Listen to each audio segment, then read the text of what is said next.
जैसे आईआईटी भुवनेश्वर की एक टीम ने नवजात शिशुओं के लिए पोर्टेबल वेंटिलेटर विकसित किया है। ये बैटरी से चलता है और इसका उपयोग दूर दराज के क्षेत्रों में आसानी से किया जा सकता है। ये उन बच्चों का जीवन बचाने में बहुत मददगार साबित हो सकता है जिनका जन्म तय समय से पहले हो जाता है। इलेक्ट्रिक मोबिलिटी हो, ड्रोन टेक्नोलॉजी हो, 5G हो, हमारे बहुत सारे छात्र इनसे जुड़ी नई टेक्नोलॉजी विकसित करने में जुटे हैं। कई सारी आईआईटीज मिलकर एक बहुभाषक प्रोजेक्ट पर भी काम कर रही है, जो स्थानीय भाषाओं को सीखने के तरीके को आसान बनाता है। ये प्रोजेक्ट नई राष्ट्रीय शिक्षा नीति को, उन लक्ष्यों को प्राप्ति में भी बहुत मदद करेगा। आपको ये जानकर भी अच्छा लगेगा कि आईआईटी मद्रास और आईआईटी कानपुर ने भारत के स्वदेशी 5G टेस्ट बेड को तैयार करने में अग्रणी भूमिका निभाई है। निश्चित रूप से यह एक शानदार शुरुआत है।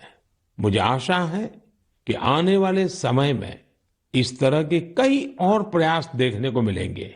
मुझे यह भी उम्मीद है कि आईआईटी से प्रेरणा लेकर दूसरे इंस्टीट्यूशंस भी अनुसंधान एवं विकास से जुड़ी अपनी एक्टिविटीज में तेजी लाएंगे।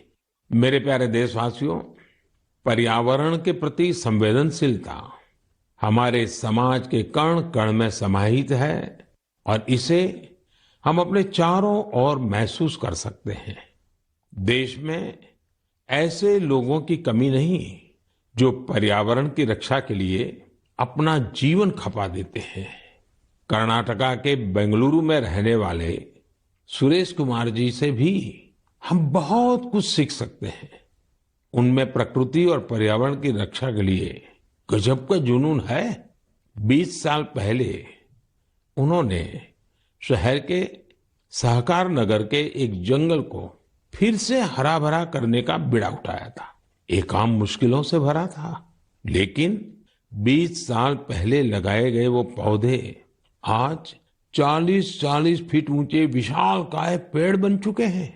अब इनकी सुंदरता हर किसी का मन मोह लेती है। इससे वहां रहने वाले लोगों को भी बड़े गर्व की अनुभूति होती है। सुरेश कुमार जी और एक अद्भुत काम भी करते हैं। उन्होंने कन्नड़ा भाषा और संस्कृति को बढ़ावा देने के लिए सहकार नगर में एक बस शेल्टर भी बनाया है। वो सैकड़ों लोगों को कन्नड़ा में लिखी ब्रास प्लेट्स भी भेंट कर चुके हैं। इकोलॉजी और कल्चर दोनों साथ साथ आगे बढ़े और फले फूले। सोचिए, ये कितनी बड़ी बात है। साथियों, आज इको फ्रेंडली लिविंग और इको फ्रेंडली प्रोडक्ट्स को लेकर लोगों में पहले से कहीं अधिक जागरूकता दिख रही है। मुझे तमिलनाडु के एक ऐसे ही दिलचस्प प्रयास के बारे में भी जानने का मौका मिला। ये शानदार प्रयास कोयम्बटूर के अनाईकट्टी में आदिवासी महिलाओं की एक टीम का है। इन महिलाओं ने निर्यात के लिए 10,000 eco friendly terracotta tea cup का निर्माण किया। कमाल की बात तो ये है कि टेराकोटा टी कप्स बनाने की पूरी जिम्मेदारी इन महिलाओं ने खुद ही उठाई। क्ले मिक्सिंग से लेकर फाइनल पैकेजिंग तक सारे काम स्वयं किए। इसके लिए इन्होंने प्रशिक्षण भी लिया था। इस अद्भुत प्रयास की जितनी भी प्रशंसा की जाए कम है। साथियों, त्रिपुरा के कुछ गांवों ने भी बड़ी अच्छी सीख दी है। आप लोगों ने बायो विलेज तो जरूर सुना होगा, लेकिन त्रिपुरा के कुछ गांव बायो विलेज 2 की सीढ़ी चढ़ गए हैं। बायो विलेज 2 में इस बात पर जोर होता है कि प्राकृतिक आपदाओं से होने वाले नुकसान को कैसे कम से कम किया जाए। इसमें विभिन्न उपायों से लोगों के जीवन स्तर को बेहतर बनाने पर पूरा ध्यान दिया जाता है। Solar energy, biogas, beekeeping और बायो फर्टिलाइजर, इन सब पर पूरा फोकस रहता है। कुल मिलाकर अगर देखें तो जलवायु परिवर्तन के खिलाफ अभियान को बायो विलेज 2 बहुत मजबूती देने वाला है। मैं देश के अलग अलग हिस्सों में पर्यावरण संरक्षण को लेकर बढ़ रहे उत्साह को देकर बहुत ही खुश हूं। कुछ दिन पहले ही भारत में पर्यावरण की रक्षा के लिए समर्पित मिशन लाइफ को भी लॉन्च किया गया है। मिशन लाइफ का सीधा सिद्धांत है, ऐसी जीवन शैली, ऐसी लाइफस्टाइल को बढ़ावा जो पर्यावरण को नुकसान न पहुंचाए। मेरा आग्रह है कि आप भी मिशन लाइफ को जानिए, उसे अपनाने का प्रयास कीजिए। साथियों, कल 31 अक्टूबर को राष्ट्रीय एकता दिवस है। सरदार वल्लभ भाई पटेल जी की जन्म जयंती का पुण्य अवसर है।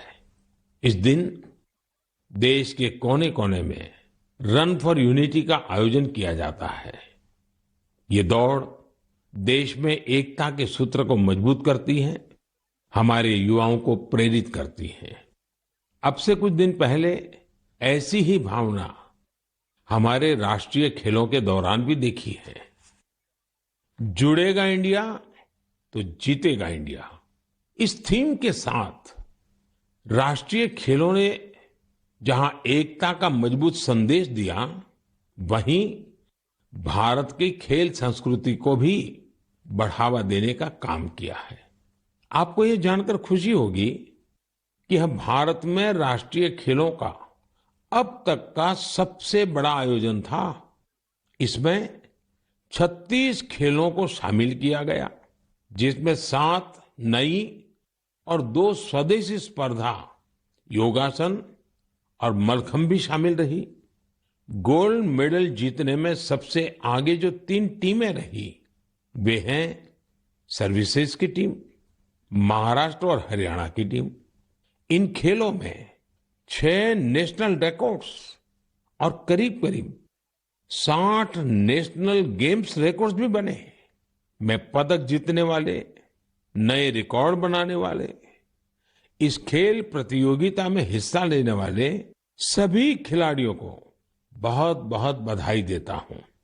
मैं इन खिलाड़ियों के सुनहरे भविष्य की कामना भी करता हूं। साथियों, मैं उन सभी लोगों की भी हृदय से प्रशंसा करना चाहता हूं जिन्होंने गुजरात में हुए राष्ट्रीय खेलों के सफल आयोजन में अपना योगदान दिया। आपने देखा है कि गुजरात में तो राष्ट्रीय खेल नवरात्रि के दौरान हुए। इन खेलों के आयोजन से पहले एक बार तो मेरे मन में भी आया कि इस समय तो पूरा गुजरात इन उत्सवों में जुटा होता है, तो लोग इन खेलों का आनंद कैसे ले पाएंगे। इतनी बड़ी व्यवस्था और दूसरी तरफ नवरात्रि के गरबा वगैरह का इंतजाम, ये सारे काम गुजरात एक साथ कैसे कर लेगा। लेकिन गुजरात के लोगों ने अपने आतिथ्य सत्कार से सभी मेहमानों को खुश कर दिया।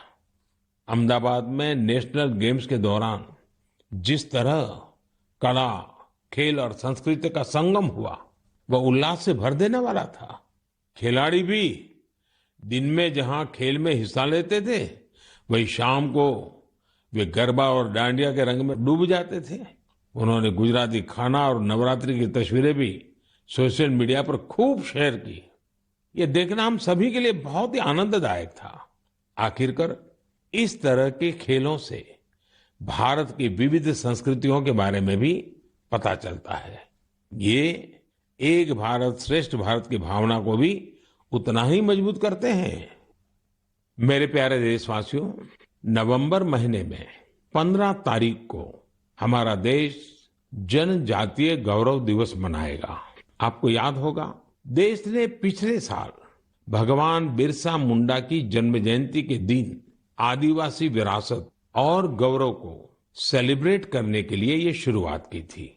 भगवान बिरसा मुंडा ने अपने छोटे से जीवन काल में अंग्रेजी हुकूमत के खिलाफ लाखों लोगों को एकजुट कर दिया था।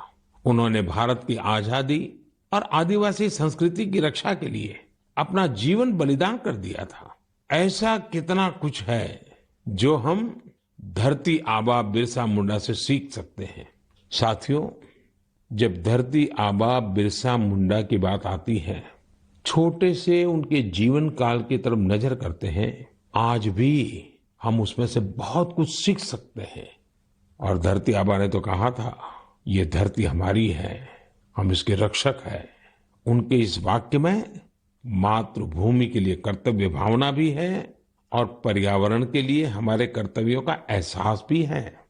उन्होंने हमेशा इस बात पर जोर दिया था कि हमें हमारी आदिवासी संस्कृति को भूलना नहीं है, उससे रत्ती भर भी दूर नहीं जाना है।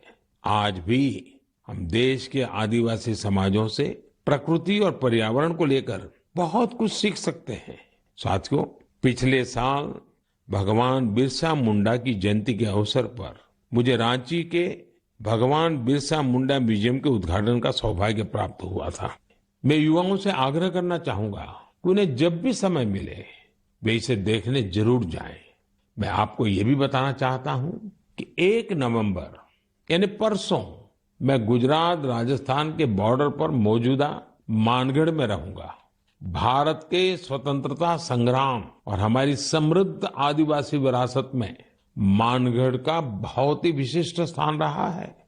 यहाँ पर नवंबर 1913 में एक भयानक नरसंहार हुआ था, जिसमें अंग्रेजों ने स्थानीय आदिवासियों की निर्ममता पूर्वक हत्या कर दी थी।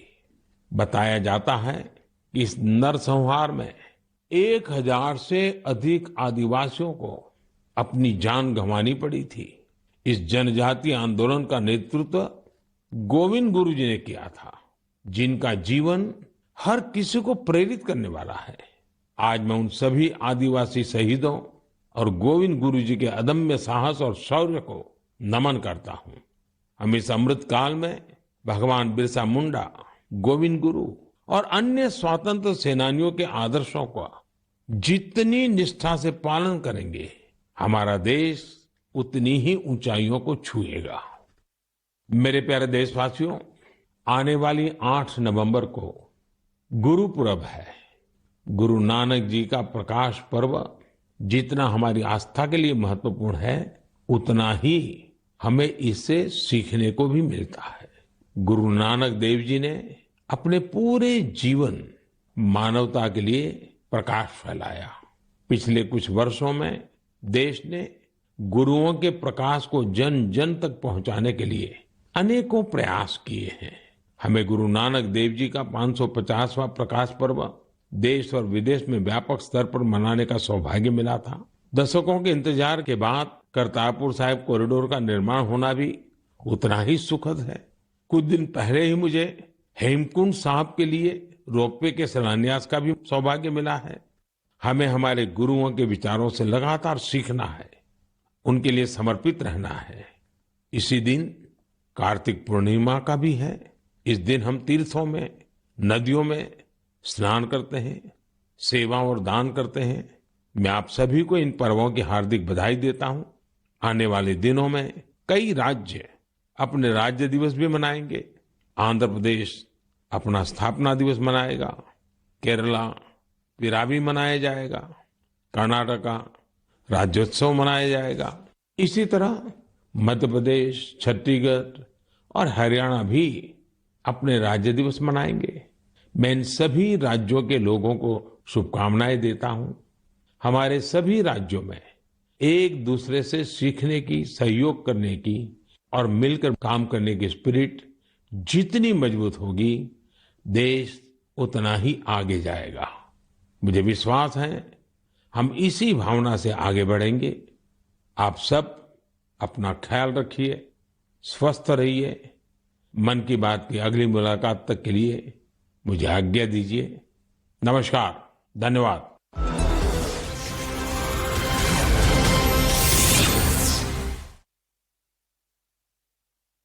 But the game against India will be his real test, as men in blue have a good reputation against spin. Perth features one of the quickest pitches in the world and provides their pacer with reliable support. This crucial game won't just be a battle for supremacy in the Group 2, but also an exciting face-off between the pace batteries of both the sides.